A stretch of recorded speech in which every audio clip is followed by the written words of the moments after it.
एक छोटे से गांव में जो एक विशाल पहाड़ की श्रृंखला के पास बसा था, अर्जुन नाम का एक लड़का रहता था। गांव वाले अक्सर उस ऊंचे पहाड़ की बात करते थे और कहते थे कि उसे चढ़ना असंभव है। उनकी मान्यता थी कि जिसने भी कोशिश की वह या तो आधे रास्ते में हार मान गया या फिर कभी वापस नहीं आया। लेकिन अर्जुन अलग था।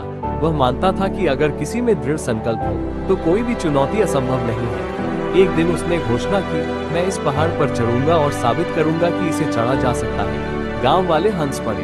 उन्होंने कहा, तुम तो सिर्फ एक लड़के हो, यहाँ तक कि सबसे ताकतवर आदमी भी इसे नहीं कर पाए। अर्जुन ने हार नहीं मानी। उसने पहाड़ का अध्ययन किया, जरूरी सामान जुटाया और अपने शरीर और दिमाग को प्रशिक्षित किया। जब दिन आया तो वह पहाड़ के नीचे खड़ा हुआ, बादलों में छिपी उसकी चोटी को देखते हुए। चढ़ाई बेहद कठिन थी। पथरीले रास्तों ने उसके हाथ घायल कर दिए, ठंडी हवाओं ने उसके शरीर को सुन्न कर दिया और थकावट ने बार बार उसे कहा, हार मान लो।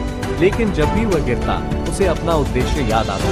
दूसरों को यह विश्वास दिलाना कि वे भी अपनी क्षमताओं पर भरोसा कर सकते हैं। दिन हफ्तों में बदल गए। एक खास रात जब वह एक छोटी गुफा में आराम कर रहा था, उसे अपने घर और गांव वालों के ताने याद आए। एक पल के लिए संदेह उसके मन में आया, लेकिन फिर उसने आसमान के तारों को देखा और खुद से कहा, हर तारा सबसे अंधेरी रात के बाद चमकता है, मुझे चलते रहना होगा।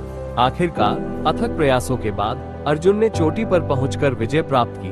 दृश्य अद्भुत था। पूरी घाटी और अनंत क्षितिज उसके सामने था। उसने अपने साथ लाया एक छोटा झंडा वहां गाड़ा, जो उसकी जीत का प्रतीक था। जब वो गांव वापस आया तो लोग चकित रह गए। तुमने असंभव को संभव कर दिखाया, उन्होंने कहा। अर्जुन मुस्कुराया और बोला, ये पहाड़ अजेय नहीं था, ये हमारा डर था जिसने इसे ऐसा बना दिया। जब आप अपने डर पर विजय पा लेते हैं तो कोई भी चोटी बहुत ऊंची नहीं होती। उस दिन के बाद से अर्जुन की कहानी ने अनगिनत लोगों को अपने सपने पूरा करने और अपने डर का सामना करने की प्रेरणा दी।